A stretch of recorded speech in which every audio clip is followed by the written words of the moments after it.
ষষ্ঠ উপজেলা পরিষদের দ্বিতীয় ধাপের নির্বাচনে মানিকগঞ্জের 3টি উপজেলা পরিষদ নির্বাচন অনুষ্ঠিত।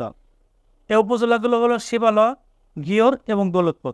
21শে মে মঙ্গলবার সকাল 8টা থেকে বিকেল 4টা পর্যন্ত টানা ভোট গ্রহণ চলে। ভোট গ্রহণ শেষে সরকারি রিটার্নিং কর্মকর্তারা বিজয়ী প্রার্থীদের ফলাফল ঘোষণা করে। এতে শিবালয় উপজেলার চেয়ারম্যান পদে আব্দুর রহিম খান দোয়াত কলম 32,586 ভোট পেয়ে বেসরকারিভাবে দ্বিতীয়বারের মতো নির্বাচিত হয়েছেন। তার নিকটতম প্রতিদ্বন্দ্বী মুবারক হোসেন খান 52 মোটরসাইকেল নিয়ে পেয়েছেন 21,466 ভোট। এছাড়া ভাইস চেয়ারম্যান পদে আলী আহসান মিটু উড়োজাহাজ প্রতীক নিয়ে পেয়েছেন 35,979 এবং মহিলা ভাইস চেয়ারম্যান পদে ফুটবল প্রতীকে রুনা আক্তার 21,817 ভোট পেয়ে নির্বাচিত হয়েছেন। ঘিওর উপজেলা পরিষদ নির্বাচনে চেয়ারম্যান পদে বিজয়ী হয়েছেন মাহবুব রহমান জনি। তার নির্বাচনী প্রতীক ছিল শালিক পাখি। ঘিওর উপজেলায় 7টি ইউনিয়নের 58টি কেন্দ্রে ভোট গ্রহণ হয়। উপজেলার মোট ভোটার সংখ্যা 1,34,551 জন।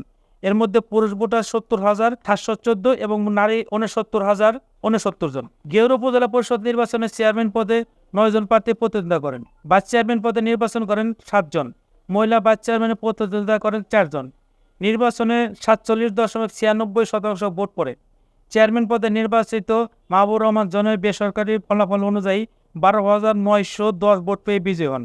তার নিকটতম প্রতিদ্বন্দ্বী মোহাম্মদ হামিদুর রহমান পেয়েছেন মোটরসাইকেল প্রতীকে 8,896 ভোট।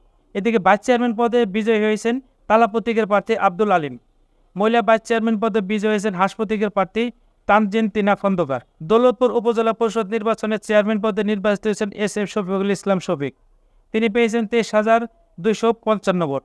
তার নিকটতম প্রতিদ্বন্দ্বী বর্তমান চেয়ারম্যান নুরুল ইসলাম রাজা পেয়েছেন 14,365 ভোট। কামরুজ্জামান নাইম 13,426 ভোট পেয়েছেন। মহিলা ভাইস চেয়ারম্যান পদে কাজী ফরিদা ইয়াসমিন ও পুরুষ ভাইস চেয়ারম্যান পদে মোহাম্মদ শামসুর রহমান শাহিন।